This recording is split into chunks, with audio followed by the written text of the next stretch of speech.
Well, hey there, kiddos. Welcome to your video on solving quadratics by graphing. I know it says factoring up here, but it's not. We're solving by graphing is what we're going to be doing. This is going to be the one that you all love because it's going to be the easiest of all that we've done.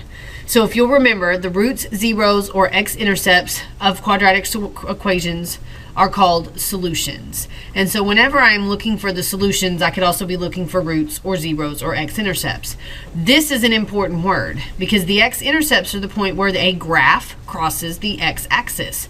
So if I have a picture like number 1 and I want to know what the zeros of the function are, I'm just looking for where it crosses the x-axis because that really just means x-intercepts.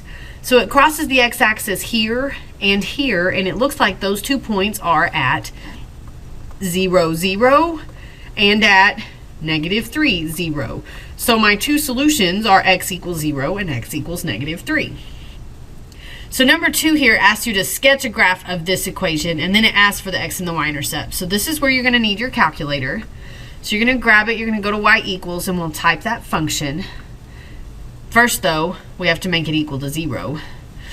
Because this doesn't equal 0, so I'm going to have to change this. I'm going to have to subtract 4 from both sides, so I'm going to have to graph -x squared plus 4x minus 4 is equal to 0. So that's what I'm going to graph. So I'm going to go to y equals, I'm going to do -x squared plus 4x minus 4, and I'm going to graph it, see what it looks like. So there it is, and I can see that it touches the x-axis one time right here at 2, and then it bounces back down. So it's got an x-intercept right here. If you want to get real specific, it's got a y-intercept at 1, 2, 3, -4.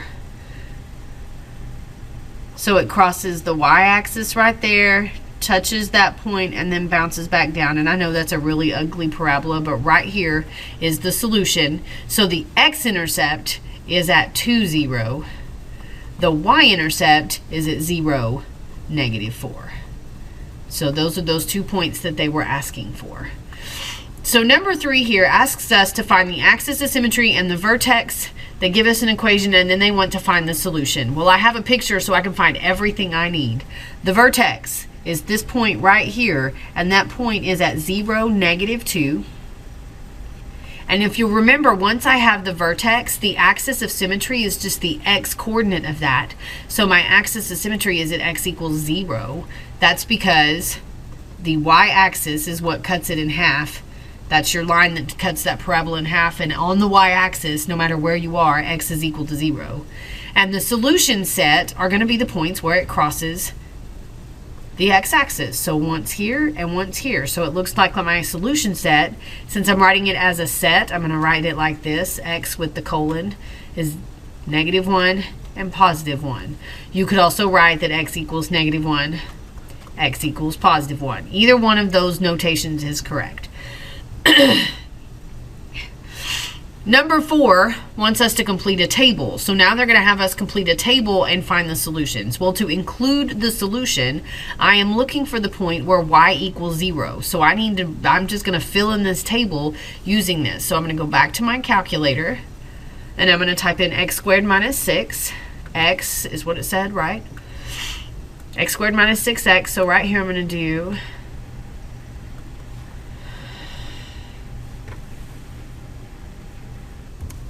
So I've typed in my function, and all I want to do is go look at the table. I'm not really worried about what the graph looks like. I just want to fill in the table for this, and it starts me at -1. So I'm going to go to where x is -1, y is 7. When x is 0, y is 0. When x is 1, y is -5. When x is 2, y is -8. And when x is 3, it's -9. So this is -8. And -9, but this doesn't include all of the solutions. If you will look right here, here's another place where y equals 0. So I'm going to include that value in my table. Out here, 6 is at 0. Oh, this says 5, not 3. At 5, it's -5. Would help if I read my table. So here are my values. These are my two solutions because these are the 2 points where y is equal to 0.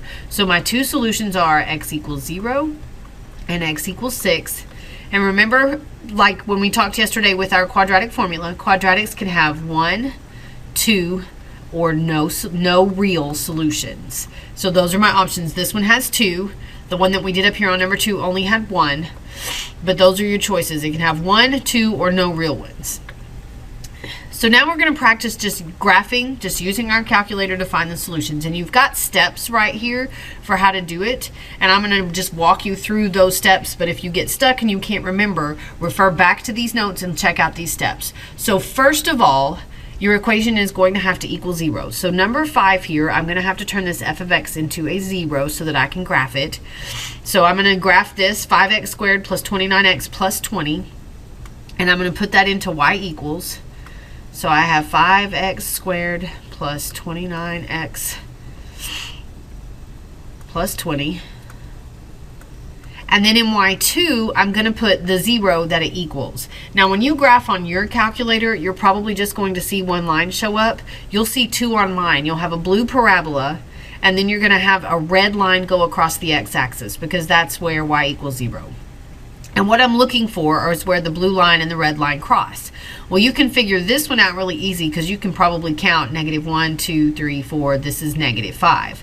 This one, however, is a different story. So we're looking for intersections. So here's how you find it. You're going to go to second trace. We want the intersect, so choose number 5. Hit enter 2 times. Just go enter, enter. And then it's going to say guess, but your calculator is only going to find the solution that your cursor is closest to. So in order to do this, you're going to have to make a guess by moving your cursor close to the intersection you want. So I want it to find this one on the left. So I'm going to have to arrow my cursor to the left until it is closer to the one on the left than the one on the right. So I'm going to have to get it all the way over here. And it doesn't have to be on it, it just needs to be near it. And so then hit enter. So it will find x is -5, just like we suspected. And then to find the other one, I'm going to repeat that process. So I'll go second trace. I want the intersection. I'm going to hit enter twice. And then I'm going to guess, but I'm going to guess by moving my arrow to the right so that my cursor is over here near the intersection on the right-hand side. And so then I'll hit enter, and it says that it's at -0.8. So my other one is that x is at -0.8. So those are my 2 solutions to that. So now number 6. Before I solve it, it must equal 0. I've got to have the 0 by itself, or it's got to be equal to 0. So I'm going to have to add 4x to both sides. And when I do that, if I put it in order, I'm going to have -x squared plus 4x, then my -5, it's equal to 0. So now I'm going to plug that into my calculator. So I'm going to go back to y equals. I'm going to do my -x squared plus 4x minus 5. And then I'm going to leave this one as 0. And I'm going to graph again.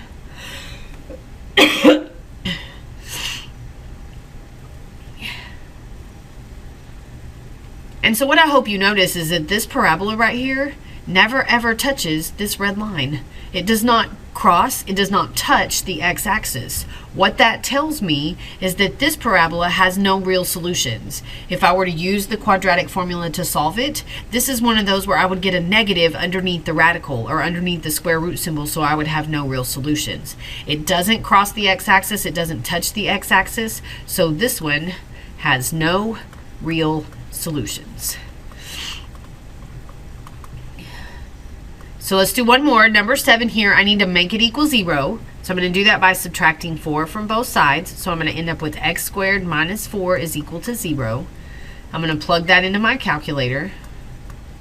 So I'm going to go back to y equals. And I'm going to do x squared minus 4. I'm going to graph it.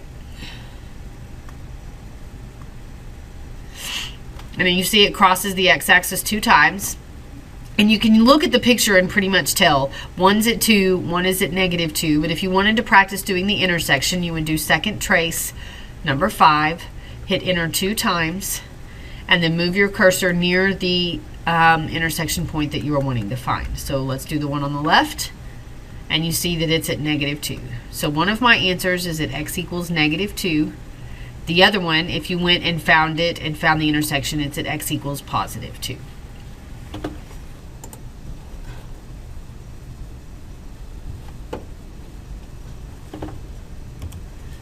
So one last question is just about how to look at the graph and understand the line of symmetry and all of that. So you have part of a quadratic shown. They've drawn half of it for you.